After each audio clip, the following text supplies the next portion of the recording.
Next question हमें दिया हुआ है the volume of a sphere of radius 3.1 centimetre correct to significant figures. Again volume of sphere, सबसे पहले अगर हम बात करें वॉल्यूम ऑफ स्फीयर की, तो वॉल्यूम हमारे पास होता है, volume of sphere is 4/3 pi r cube, this is volume of sphere.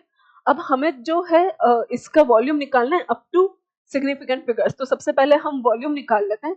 ये कितना हो जाएगा 4/3। अच्छा, हमें यहाँ पे सेंटीमीटर में रेडियस दी हुई है, उसको मीटर में कन्वर्ट करने की जरूरत नहीं है, बिकॉज हमारे आंसर में भी ऑप्शंस में भी सेंटीमीटर क्यूब में ऑप्शंस दिए हुए हैं। तो 4/3 इंटू पाई 3.14 इंटू रेडियस का क्यूब, रेडियस हमें गिवन है 3.1 इंटू 3.1 इंटू 3.1, और ये पूरा हमारा आंसर आएगा सेंटीमीटर क्यूब में।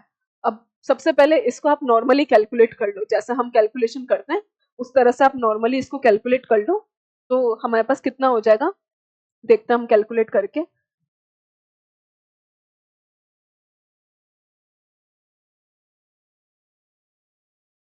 तो ये आ रहा है हमारे पास 124.72, 124.72 हमारे पास ये निकल कर आ रहा है। तो वॉल्यूम ऑफ स्फीयर हमारे पास निकल कर आ रहा है 124.72 सेंटीमीटर क्यूब। अब हम आंसर कहां तक देंगे, देखो हमारे पास अगेन हमने मल्टीप्लीकेशन यूज किया है, तो हमारे पास यहाँ पे लीस्ट सिग्निफिकेंट फिगर्स में हमको आंसर चाहिए।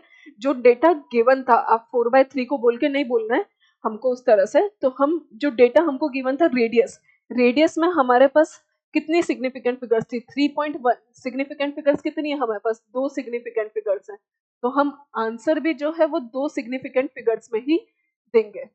तो हम राउंड ऑफ करेंगे, तो राउंड ऑफ करेंगे तो देखो 124.72, अब हमें चाहिए, ध्यान से अगर हम देखें तो इसको मैं ऐसे लिख सकती हूँ 1.2472 इंटू 10⁻² सेंटीमीटर क्यूब, हम ऐसे लिख सकते हैं।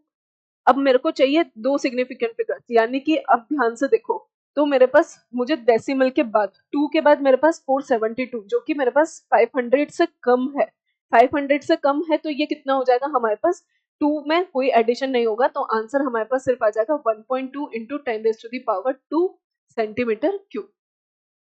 आई गेस आपको समझ में आया। एक बार मैं फिर से रिपीट कर देती हूँ।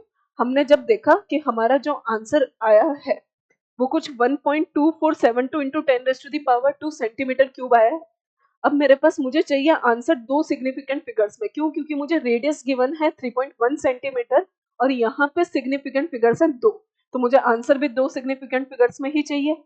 अब मैंने ध्यान से देखा, मेरे पास है 1.2472, तो मैं इन लास्ट के 3 डिजिट्स को देखूंगी, ये मेरी 500 से कम है, 500 से कम है, और उससे पहले वाली डिजिट जो है वो इवन है, वैसे हम उसमें नहीं देखते हैं, वो सिर्फ 500 के केस में ही होता है। तो 1.2472, तो 472 जो है वो 500 से कम है, 500 से कम है, तो इसका मतलब 1.22 में कोई एडिशन नहीं होगा, 1.2 यानी 2 एज इट इज रह जाएगा। तो आंसर हो जाएगा हमारे पास 1.2 इंटू 10⁻² सेंटीमीटर क्यूब। तो answer will be option number B will be the correct answer. तो ये था हमारा क्वेश्चन नंबर 4।